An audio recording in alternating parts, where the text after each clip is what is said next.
The day Krishna left Vrindavan, the sky itself refused to shine. The greatest protector of joy chose to walk away from the joy itself, not from himself, but for a destiny that was demanding sacrifice. Because love is not only about holding close, sometimes love is a battlefield, and sometimes the bravest thing you can do is leave. In this video, you are going to observe the most challenging and a difficult moment in the Krishna's life when he is leaving the Vrindavan and how it affects your life.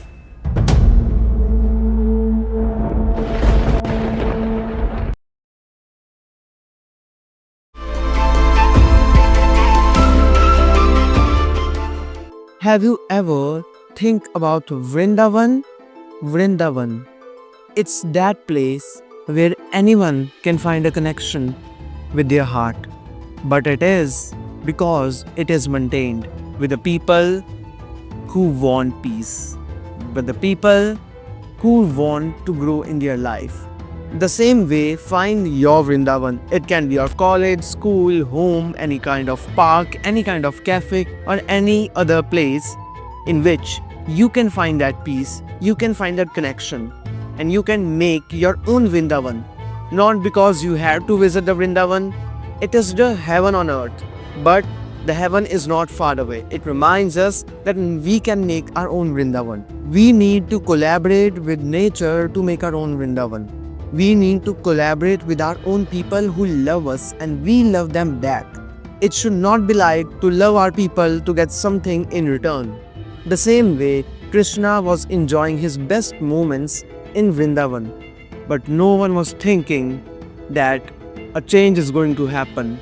Krishna's destiny is calling him. Same way, you should also enjoy in your Vrindavan. But your journey, your destiny will call you. You have to move forward. It doesn't mean it will destroy your Vrindavan, but it will take you to the next chapter that you have to move.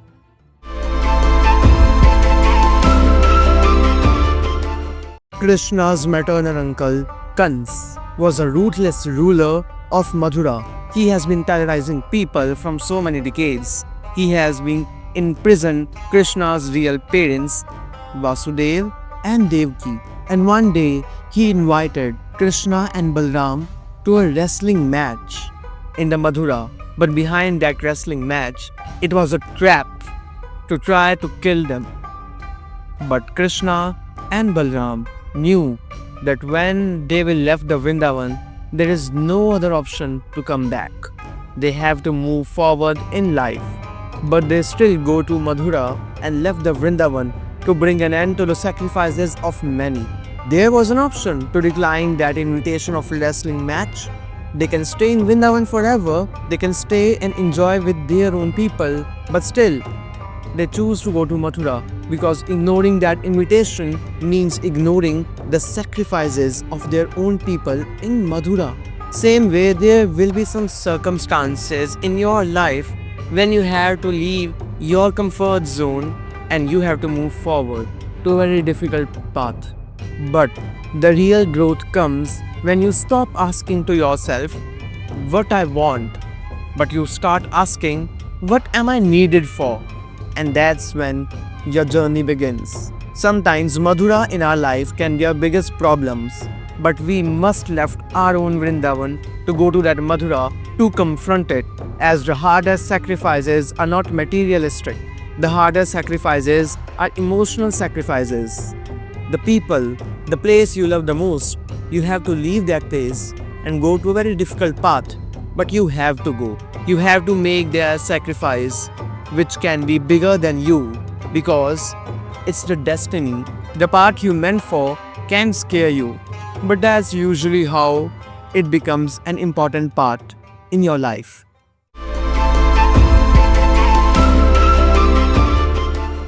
In many versions of the lore, Krishna doesn't announce his departure widely, but somehow all the people gets to know that something is changing in Vrindavan. Every cowherd, gopis, every single person, even animals gather in the morning to departure Krishna. And Krishna one last time played his flute. But it is said that this time it was unlike any other before, filled with love, blessings, and pain. This moment was felt deeply by every single soul present there. Trees, plants, animals, every single person, gopis, even Radha. Gopis and villagers gather together, tears in their eyes. This moment was very poetically described in Krishna's lore. And this is what is love without possession. Radha was there too, but accepting everything quietly, silently, because she knows that love should not be demanding. It means free and let people go in their journey. But Krishna never promised to return back in the Vrindavan because he knows that after Madhura he had to go beyond to create a history. And this shows the difference between personal attachment and universal responsibility. Radha did not stop Krishna because she knows that love that demands is not love, but it frees. In our life, we should also let people go. It can be any other relation. I'm not asking only a love relation, but it can be any other family relation. It can be your sibling, it can be your parents, it can be your child. But let people go when their destiny calls them. Next, goodbyes are a part of growth. Krishna had to bid the goodbye to his favorite place, to his favorite people, because he knows in this there will be the growth of every single person. And goodbyes are the part of growth.